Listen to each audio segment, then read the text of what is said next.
My self ready Verma में आपका welcome करता हूं एडी पॉइंट यूट्यूब चैनल में। आज का जो हमारा टॉपिक रहने वाला, जैसा कि मैंने आपको पहले लेक्चर में बताया था कि अलंकार होते क्या, तो अलंकार का मतलब था अलंकरोत इति अलंकारा, जिसके द्वारा काव्य को अलंकृत किया जाता है वही अलंकार कहलाता है। और उसके हमने भेद देखे थे, जिसमें शब्दालंकार और अर्थालंकार। अर्थालंकार में क्या हो रहा था, अर्थ के द्वारा चमत्कार उत्पन्न हो रहा था और अर्थ के हटने पर चमत्कार समाप्त हो रहा था।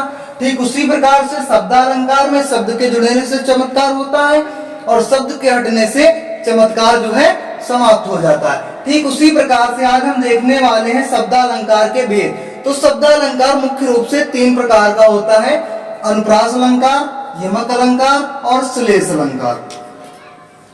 अगर हम अनुप्रास अलंकार की बात करते हैं तो क्या वर्ण या समूह, ध्यान दीजिएगा, वर्ण या समूह बार बार आते हैं। हम कह सकते हैं जब हम किसी रचना को करते हैं और उसमें वर्ण एक ही वर्ण या समूह बार बार आते रहते हैं, क्या बार बार आते रहते हैं, वहां पर अनुप्रास अलंकार होता है। अगर एग्जाम्पल इसका हम देखते हैं तो चारु चंद्र की चंचल किरणें खेल रही हैं जल थल में। क्या चारु चंद्र की चंचल किरणें खेल रही हैं जल थल में। अगर हम इसके स्पष्टीकरण की बात करें तो चारु का चा, चंद्र का चा और चंचल का चा, यानी कि यहाँ पर जो तीन वर्ड हैं, एक ही वर्ड चा वर्ड जो है हमारा, ये क्या है, तीन बार प्रयोग किया गया है। चारु चंद्र की चंचल किरणें खेल रही है जलथल में। ठीक है, वर्ड या समूह बार बार आते हैं अनुप्रास अलंकार।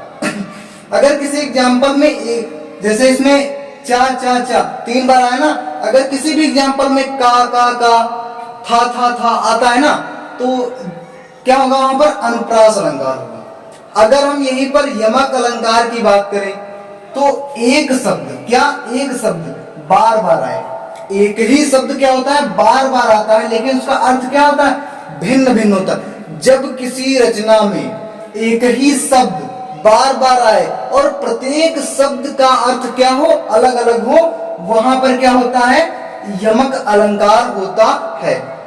तो हम इसका एग्जाम्पल अगर देखते हैं, सजना है मुझे साजन के लिए, क्या सजना है मुझे साजन के लिए, अर्थात इसमें जो सजना शब्द है दो बार प्रयोग किया गया। कितनी बार प्रयोग किया गया है, दो बार, जिसमें दोनों का अलग अलग प्रकार से क्या है, हम कह सकते हैं शब्दार्थ है। ठीक है, तो सजना पहली बात, तो एक सजना का मतलब यहाँ पर जो कहा गया, शब्द प्रयोग किया गया वो है स्त्री के सौंदर्यीकरण के लिए क्या प्रयोग किया गया है, क्योंकि जो स्त्री है अपने साजन के लिए सजने और संवरने का काम कर रही है, और दूसरा शब्द है जो स्त्री के लिए प्रयोग किया गया वो साजन के लिए किया गया। ठीक है, तो इनके दोनों, पहले का हुआ सजना संवरने के लिए और दूसरा अपने पति के लिए प्रयोग किया गया। ठीक है, अगर हम इसके तीसरे अलंकार यानी कि जो कि श्लेष अलंकार है, इसकी बात करें तो शब्द एक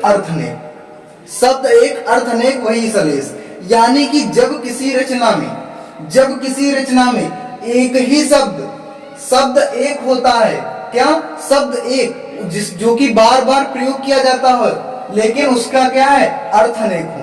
शब्द एक है, प्रयोग हर जगह पर किया गया है, लेकिन उसका क्या अर्थ क्या है, अलग अलग है, तो इसलिए वहां पर क्या होता है, श्लेष अलंकार होता है। जैसे कि एग्जाम्पल में देखते हैं हम, रहीमन पानी राखिए बिन पानी सब सून, पानी गए न उबरे मोती मानुष चून।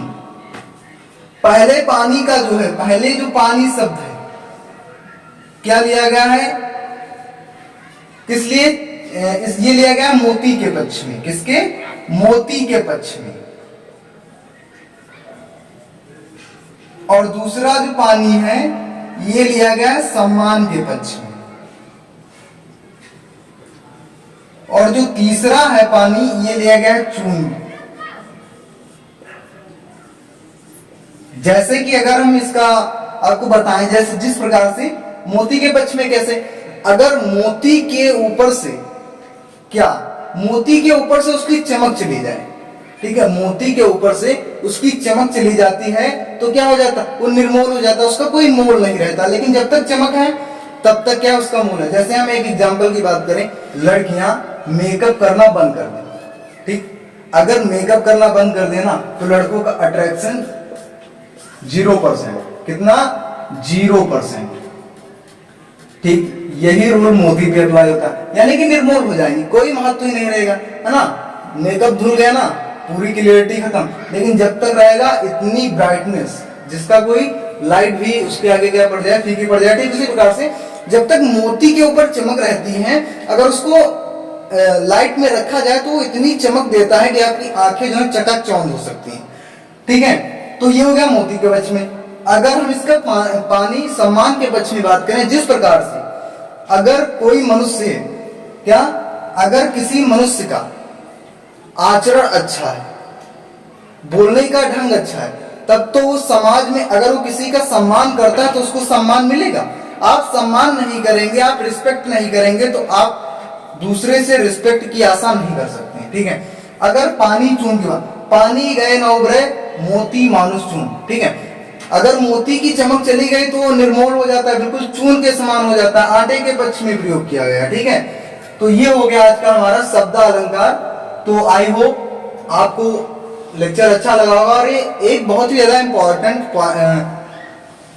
अलंकार है जो कि 10th और 12th के बोर्ड एग्जाम में पूछा जाता है।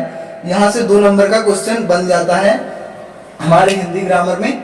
अगर आपको अच्छा लगा हो तो लाइक करें, चैनल को सब्सक्राइब करें और कमेंट बॉक्स में कैसा लगा कमेंट करना ना भूलें। अगर कोई डाउट हो तो उसको भी कमेंट बॉक्स में आप पिन कर दीजिएगा, हम देख लेंगे। तब तक के लिए हर हर महादेव, जय हिंद।